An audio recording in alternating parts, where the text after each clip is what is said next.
నువ్వు ఆ రోజు మమ్మల్ని శాంతంగా ఉండమని సర్దుకుపోమ్మని చెప్పావు. ఆ కారణంతోనే మీ బాబాయ్ ఆ రోజు నుంచి ఈ రోజు వరకు వాళ్ళు ఊసే ఎత్తలేదు. కనీసం వాళ్ళ గురించి ఆలోచించను కూడా ఆలోచించలేదు. అలాంటిది ఈరోజు రఘురాం ఫోన్ చేసి నా మీద నా కొడుకు మీద నువ్వు కేసు పెడతావా అని మీ బాబాయిని అనరాని మాట్లాడినాడమ్మా. ఏంటి నానమ్మ నువ్వు చెప్పేది? మావయ్య బాబాయ్కి ఫోన్ చేసి తిట్టాడా? అవునమ్మా.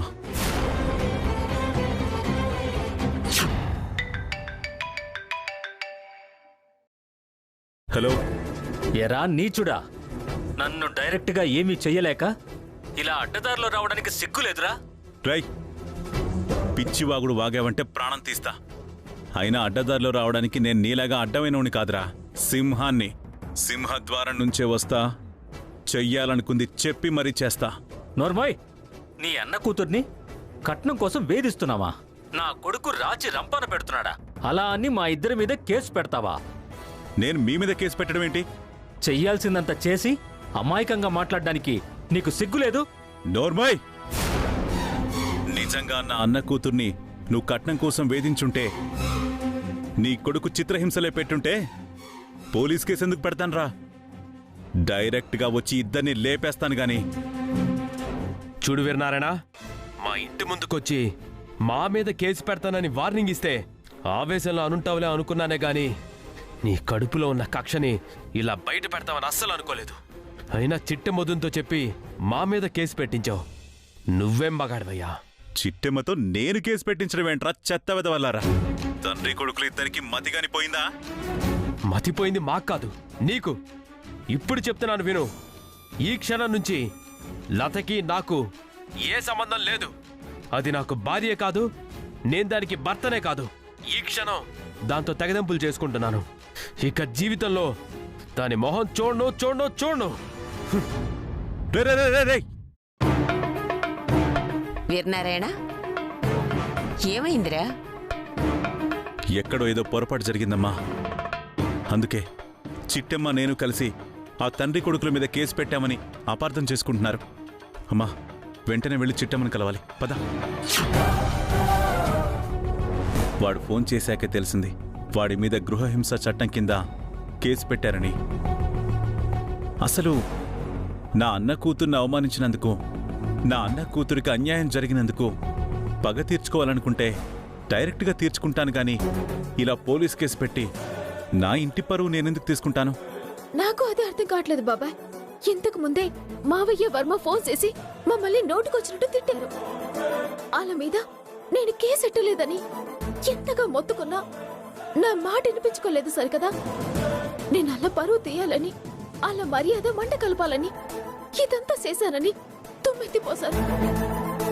నేను చేయలేదని ఎంత చెప్పడానికి ప్రయత్నించినా ఒక్కరు కూడా నా మాట వినలేదు. అవును సార్, వాళ్ళు మన మాట వినే పరిస్థితుల్లో లేరు. ఇదంతా మీరు మేము కలిసి కావాలని చేశామని వాళ్ళు బలంగా నమ్ముతున్నారు. వాళ్ళు నమ్మడం కాదు రవిచంద్ర, దీనికంతటికీ కారణం ఆ కాంతమ్మే. అవును బామ్మగారు, మీ మాటల్లో ఎలాంటి అనుమానము లేదు. ఇదంతా మా అమ్మే చేసింది. లతకు వర్మకి మధ్య చిచ్చు పెట్టి లతని శాశ్వతంగా దూరం చేయడానికే ఇంత డ్రామా ఆడింది. అంటే వర్మ తన మనసు మార్చుకొని నా చెల్లిని తిరిగి కాపురానికి తీసుకెళ్తాడు అని ఒకే ఒక్క కారణంతో ఆ కాంతం వద్ద ఇసిచ్చి పెట్టిందంటారా? నువ్వు చెప్పింది 100% కరెక్ట్ చిట్టమ్మా. లతా వర్మ కలవడం కాంతమ్మకి ససేమిరా ఇష్టం లేదు. అందుకనే ఇలా వర్మ ఫ్యామిలీకి మన ఫ్యామిలీకి పుల్ల పెట్టింది. పైగా ఆ రఘురాం గాడొక పరమ మూర్ఖుడు. వాడు పట్టిన కుందేలికి 3 కాళ్ళంటాడు. అలాంటి వాణ్ణి మాయమాటలతో బురుడి కొట్టించి బుట్టలో వేసుకోవడం పెద్ద మ్యాటరేం కాదు. ఇప్పుడు నువ్వు చెప్తుంటే నాకు అదే అనిపిస్తుంది బాబాయ్. అటు నువ్వు కేసెట్టక, ఇటు నేను కేసెట్టక, అసలు వాళ్ళ మీద కేసు పెట్టింది ఎవరా అని ఆలోచిస్తున్నాను. ఇప్పటిదాకా సమాధానం దొరకలేదు. బాబా, పదేద్దాం. ఎక్కడికి చెట్టి? ఎవరైతే 2 కుటుంబాల మధ్య సిచ్చెట్టి లతని శాశ్వతంగా ఆ ఇంటికి దూరం చేయాలని చూస్తున్నారో ఆ ఇంటికెళ్ళి తాడో పేడో అక్కడే తెలుసుకుందాం. నువ్వెళ్ళడం ఏంటమ్మా? నీతో పాటు నేను కూడా వస్తాను. అందరం కలిసి వెళ్దాం పదా. వద్దు బాబా, ఇప్పటికి జరిగింది చాలు. మాతో పాటు నువ్వు కూడా వచ్చావనుకో, కాంతం మొత్తం ఫిట్టింగ్ పెట్టినట్టుగా మావయ్య అనుమానమే నిజమవుతుంది. అవునరా వీరనారాయణ, ఇప్పటికే ఆ రఘురాం చిట్టమ్మ నువ్వు కలిసి తన మీద కేసు పెట్టారని తెగ బాధపడిపోతున్నాడు. అలాంటి సమయంలో మీరిద్దరూ వెళ్ళి కాంతమ్మను బెదిరిస్తే, ఆ విషయాన్ని కాంతమ్మ రఘురాంకి చేరిస్తే మీ బండారం బయటపడింది కాబట్టి కాంతమ్మని బెదిరించడానికి వెళ్లారు అనుకుంటారు. కాంతమ్మ చెప్పిందే నిజం అనుకుంటారు. అలా జరగకుండా ఉండాలంటే చిట్టమ్మతో పాటు మనం వెళ్ళకపోవడమే మంచిదిరా. సరే చిట్టమ్మా, అక్కడికి వెళ్ళాక ఏం జరిగిందో నాకు చెప్పు. అంతగా రఘురాం మీ మాట వినకపోతే ఏ పోలీస్ స్టేషన్లో అయితే కేసు పెట్టారని వాళ్ళు చెప్తున్నారో అదే పోలీస్ స్టేషన్కి వెళ్ళి మనం కేసు పెట్టలేదని నిరూపిద్దాం. అలాగే బాబాయ్, సాధ్యమైనంత వరకు మీ అవసరం రాకుండానే చూసుకుంటాము. బావా, బయలుదేరదామా? పద. అక్క, ఏటమ్మా? ఇప్పటిదాకా నువ్వు వాళ్ళకి శత్రువ్వి కాదు, మిత్రువ్వి కాదు. కానీ ఇంతకు ముందు జరిగిన దాని ప్రకారం ఇప్పుడు నువ్వు శత్రువైపోయావక్కా. ఇలాంటి సమయంలో నీ మాట వింటారన్న నమ్మకం కానీ, నీ బాధ చెప్పుకునే అవకాశం ఇస్తారని కానీ నాకు నమ్మకం లేదు. నా మాట విని ఇంతటితో ఈ విషయాన్ని వదిలే అక్కా. లేదు చెల్లి, అడ్డదారిలో పుట్టిన అపార్థాలని తొలగిస్తాను. అడ్డదిడ్డంగా మాట్లాడినా ఆ మావయ్యకి నిజమేటో తెలిసేలా చేస్తాను. నిన్ను తిరిగి కాపురానికి పంపిస్తాను. అలా జరగాలంటే ముందుగా బుద్ధి చెప్పాల్సింది కాంతమత్తకి. పదబా. పచ్చిటి.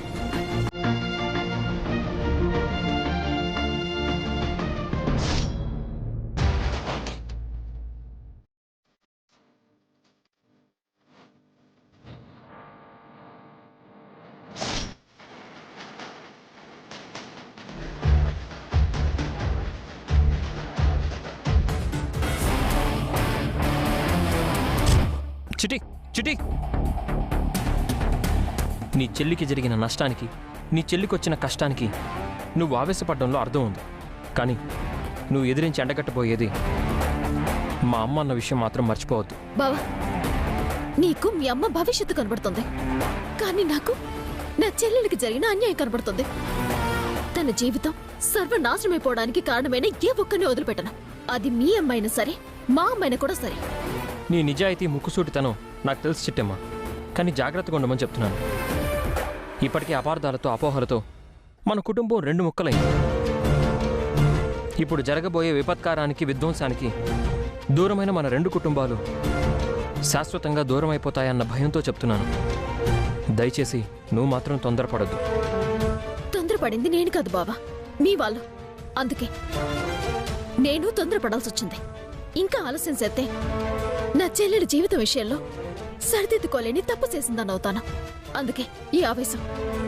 దయచేసి నా కట్టుపడకు బావా. ఈ విషయంలో నేను దేవుని మాట కూడా విన్నా. ఇదే ఫైనల్.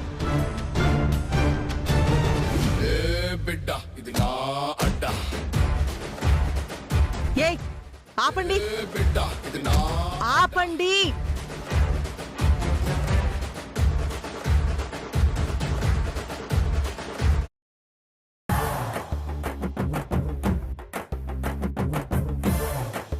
ఇప్పుడు మీరేం ఓడపొడిచారని ఇలా గంగిరెద్దుల్లా ఎగురుతున్నారు? ఆనందానికి హద్దుల్లేవంటే ఏంటో అనుకున్నాను, కానీ మీ శత్రువులైన ఆ వర్మగాడి మీద, ఆళ్ళ నాన్న మీద కేసెట్టిచ్చేసి అరెస్ట్ చేశారు చూడమ్మా. ఆ సన్నివేశాన్ని తలుచుకుంటుంటే మాకు ఒళ్ళు ఉప్పొంగిపోతుందమ్మా. అవునండి, ఆ వర్మగాడు వాళ్ళ నాన్న మిమ్మల్ని వాళ్ళింటి పని మనిషిలాగా ఎంత అవమానించేవాళ్ళు. అలాంటోళ్ల మీద పోలీస్ కేసు పెట్టించి లోపలేయించడం అంటే మామూలు విషయం అనుకున్నారా ఏంటి? నిజమే, ఆ వర్మగాడి మీద నేను కేసు పెట్టి విజయం సాధించాననుకుంటున్నానేమో, కాని పాపం అభంశుభం తెలియని ఆ లతని దోషిగా నిలబెట్టానేమోనని బాధగా ఉంది. మీరు బలెటోరమ్మా. వాళ్ళ మీద కనుక జాలి చూపించారంటే నెక్స్ట్ మీ కొడుకు గారిని ఇంటికి తీసుకురావాలన్న మీ సంకల్పం ముందు మీరు ఓడిపోతారు. ఆ తర్వాత మేమందరం మీ మీద జాలి చూపించాల్సి వస్తుంది.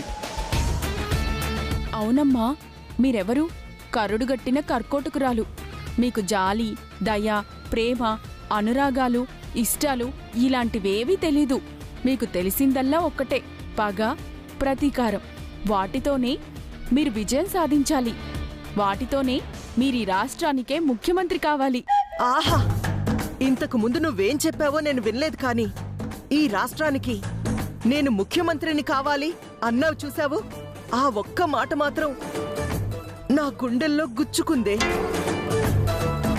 మేమనడం ఏంటమ్మా, యావత్ తెలుగు రాష్ట్రాలే చెప్తున్నాయి ఈ రాష్ట్రానికి కాబోయే ముఖ్యమంత్రి కాకినాడ కాంతమ్మ గారని.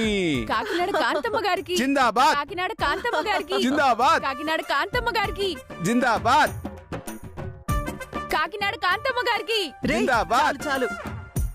నా కాకినాడ ప్రజలారా, ఈ రాష్ట్ర ముఖ్యమంత్రినైన నేను మిమ్మల్ని కన్న బిడ్డలతో సమానంగా చూసుకుంటానని, మీకు ఎలాంటి కష్టం వచ్చినా మీ అమ్మతో సమానంగా ఆదుకుంటానని శాసనసభాపూర్వకంగా మీకు హామీ ఇస్తున్నాను.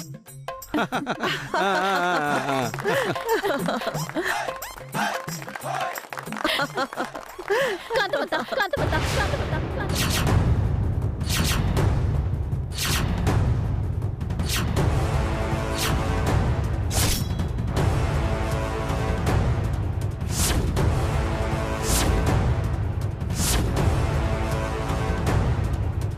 హే సిటీ, మా అక్క మిమ్మల్ని సీకొట్టి సేదరించుకుని అవతలకి పొమ్మంటే సిగ్గు లేకుండా ఎలాగింట్లోకి వచ్చారు?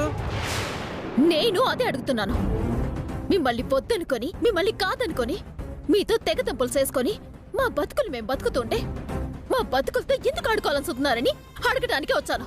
ఏయ్, మీ బతుకులతో నేను ఆడుకోవడం ఏంటి? అమ్మా, నిజమేంటో మాకు తెలీదని మాకు అబద్ధాలు చెప్తున్నావేమో. దయచేసి చెప్పకమ్మా. నీ మీద మాకున్న గౌరవం, మర్యాద అన్నీ కోల్పోవాల్సి ఉంటుంది. రేయ్, కన్న తల్లితో అలాగైనా మాట్లాడేది? కాస్త ఒళ్ళు దగ్గర పెట్టుకుని మాట్లాడు. నువ్వు ఆగరా. ఏ చిట్టి, ఆ రోజే చెప్పాను జీవితంలో మళ్ళీ నువ్వు నా గడప తొక్కకూడదు అని. అయినా నీకు సిగ్గు, చీవు, నెత్తురు లేకుండా నా గడపలో అడుగు పెట్టావు. పోన్లే, ఆ శంకర్నారాయణ కూతురికి చీవు, నెత్తురు లేదు అనుకుంటాను. ఆపు కాంతమత్త.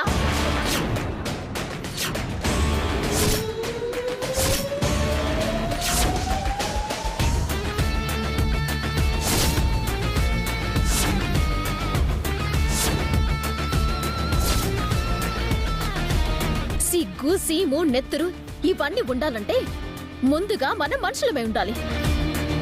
ఈ ఇంట్లో మనుషులమని చెప్పుకోవడానికి ఎవ్వరికీ హక్కు లేదు. అందుకే మానవ సమాజంలో పుట్టిన జంతువుల్ని హెచ్చరించాలడానికే వచ్చాను. విన్నారా కాంతమ్మ గారు? మానవ జాతిలో పుట్టిన జంతువులం అంట. అంటే మిమ్మల్ని ఏ కుక్కతోనో పందితోనో పోల్చుతుందమ్మా. నోర్మోయ్, నోర్మోయ్. మా కాంతమత్తలో ఉన్న పసుపు ఎప్పుడో చచ్చిపోయిందిరా. కానీ మీరే ప్రాణవాయు పోసి పునర్జన్మనిచ్చి ఆ పశువుని ఇంకా బతికేలా చేస్తున్నారు. అందుకే చెప్తున్నాను, నా చెల్లెలి జీవితం నాశనమైపోవటానికి కారణమైన ఏ ఒక్కరిని ఇడిచిపెట్టను. వడ్డీతో సహా సల్లితాను. ఏయ్, నువ్వు అప్పట్లాగా ఈ ఇంటి కోడలు అనుకుంటున్నావా? వచ్చి అందరికి వార్నింగులు ఇస్తున్నావు. మేం తలుచుకున్నామంటే ఇప్పుడే నీ గూబ పగలగొట్టి నిన్ను మెడబట్టి బయటికి గంటగలం, తెలుసా? నడు బయటికి. చింతామణి, చింతామణి.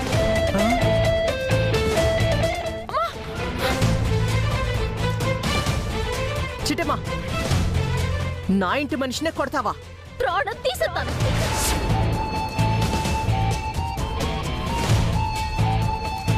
నా చెల్లి జోలికొత్తే తన మన తేడా లేకుండా ఎంత దూరమైనా వెళ్తాను, ఎంత మందినైనా సంపిస్తాను.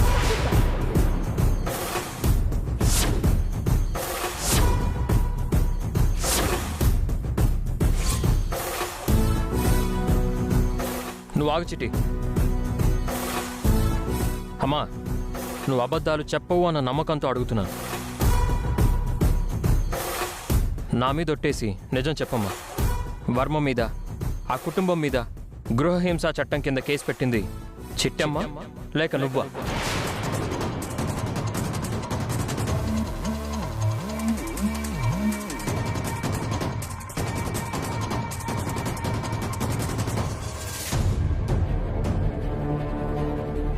భగవంతుడా, నా బిడ్డ మీద ఒట్టు పెట్టి అబద్ధం చెప్పలేను, అలా అని నిజం ఒప్పుకోనూ లేను. ఏంటి స్వామి ఇలా ఇరికించావు?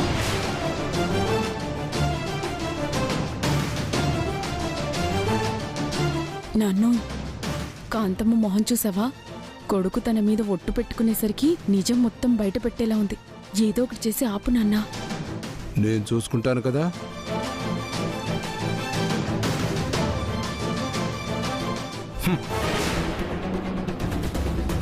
చాలా ఆపోయా. ఆ రోజేమో మీ అమ్మను వద్దనుకొని నీ పెళ్ళం కొంగు పట్టుకొని వెళ్ళిపోయావు. ఈ రోజు వచ్చి తల మీద ఒట్టు పెట్టుకుని మీ అమ్మని ఏడిపిద్దాం అనుకుంటున్నావా? హే, ఇది మా కుటుంబానికి సంబంధించిన విషయం. మధ్యలో దూరమాకు పీరాజు. మధ్యలో దూరడానికి అతనేం పరాయివాడు కాదు, ఈ ఇంటి మనిషి. అయినా ఆయన చెప్పిన దాంట్లో తప్పే ఉంది.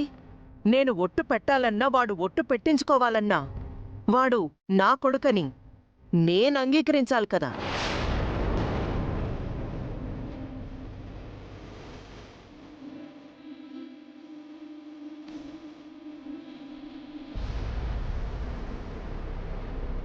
అమ్మా, అవునరా, ఏ రోజైతే ఈ అమ్మని కాదని నీ పెళ్ళాం కొంగు పట్టుకుని వెళ్ళిపోయావో ఆ రోజే నా కొడుకు స్థాయిని కోల్పోయా.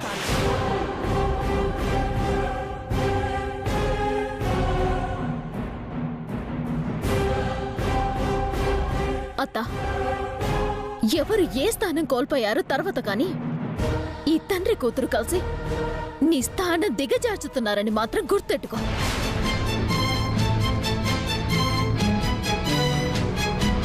అన్నింటికీ మించి నేను చెయ్యని నేరాన్ని నా మీద మోపి నన్ను నా చెల్లెలి కుటుంబం దగ్గర దోషిని చేశారు. నా చెల్లెలి కుటుంబానికి నన్ను శత్రువుగా మార్చారు. అయినా నేనేం భయపడట్లేదు, మీ దుర్మార్గాలకి బెదిరిపోవట్లేదు. ఇప్పుడు నేనొచ్చింది కూడా మీ దుర్మార్గాలకి భయపడో చేతకాకో కాదు. ఇలాంటి దొంగ కేసులు నా మీద లక్ష్య పెట్టినా నా లక్ష్యం ముందు అవి పూచిక పుల్లతో సమానమని చెప్పడానికే వచ్చాను. ఇప్పుడు చెప్తున్నాను కాంతమ్మత్త, ఏ ఇంటికి నా చెల్లిని దూరం చేశారో, ఏ ఇంటికి నన్ను శత్రువుగా మార్చారో అదే ఇంట్లో నా చెల్లెలు అడుగు పెట్టేలా చేస్తాను. అదే మనుషుల ముందు మీ అందర్నీ దోషులుగా నిలబెట్టి సెంపలు వాయించుకుని మరి క్షమాపణలు అడిగేలా చేస్తాను. అలా గనక చేయకపోతే నా పేరు మిఠాయి కొట్టి చిట్టమే కాదు. ఏంటే, ఈ కాంతమ్మతోనే ఛాలెంజ్ చేస్తున్నావా? అయితే ఇప్పుడు చెప్తున్నాను విను. నువ్వు మారేంత వరకు, మారి నా కొడుకుని నా ఇంటికి పంపించేంత వరకు నీ చెల్లెలు కాపురానికి వెళ్ళదు. ఈ కాంతమ్మ వెళ్ళనివ్వదు. నీకు నిజంగా నీ చెల్లెలి కాపురమే ముఖ్యమైతే, దాని జీవితం సంతోషంగా ఉండాలని నువ్వు కోరుకుంటే నువ్వు చెయ్యాల్సింది నాతో గొడవ పడ్డం కాదు, నా కొడుకుని నా దగ్గరికి పంపించడం. అది ఈ జన్మకి జరగదు కాంతమత్త, రాసి పెట్టుకో. ఎవరిని నమ్ముకొని నిన్ను నమ్మిన మనుషుల్ని దూరం చేసుకున్నావో అదే మనుషుల బతుకులు బండారాలు బయట పెడతా నీ కళ్ళు తెరిపిస్తాను. తప్పుడు పనులతో నా చెల్లెలి జీవితాన్ని నాశనం చేయాలనుకున్న వాళ్ళని ఉప్పు పాత్రెత్తాను. హే పీరాజు, నీకు నీ కూతురికి చెప్తున్నాను, నా జోలికి రండి, నన్ను చిత్రహింసలెట్టండి, నరక చూపించండి. మా కాంతమత్త బంధువులు కదా అని క్షమిస్తానేమో కాని అదే నా చెల్లెలి జోలికొచ్చారనుకో, బంధువులని కూడా చూడకుండా బొందెట్టెత్తాను. తప్పుడేదమ్మా. పద బావా. అమ్మా, ఈ ప్రపంచంలో చిట్టికి మిగిలిన రక్త సంబంధం లత ఒక్కతే. నీకు 2 చేతులు జోడించి మరీ వేడుకుంటున్నాను, దయచేసి లత జోలికి మాత్రం వెళ్ళకండి. కట్టు బానిసగా నీకు సేవ చేసిన లతకి కడుపు కోత మిగిల్చకండి. నా మాట విని లతను వదిలేశారా చిట్టెమ్మ తన పంతాన్ని వదిలేస్తుంది, లేదా లత జీవితం నాశనం అవ్వడానికి కారణమైన ప్రతి ఒక్కరి అంతం చూస్తుంది. దాన్ని నేను కాదు కదా, ఆ దేవుడు కూడా ఆపలేడు.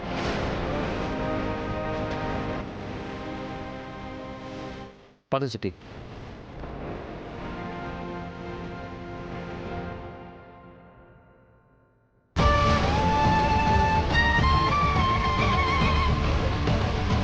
కాంతమ్మ గారు, చిట్టెమ్మ మాటలకి భయపడుతున్నారా ఏంటి? అవును, అది నమ్మి ప్రేమించిందా ప్రాణమైనా ఇస్తుంది. నమ్మించి నయవంచన చేశామా నిలువున ప్రాణం తీస్తుంది. నచ్చితే కామధేనువులా ఉంటుంది, నచ్చకపోతే కాళికాదేవిలా మారిపోతుంది.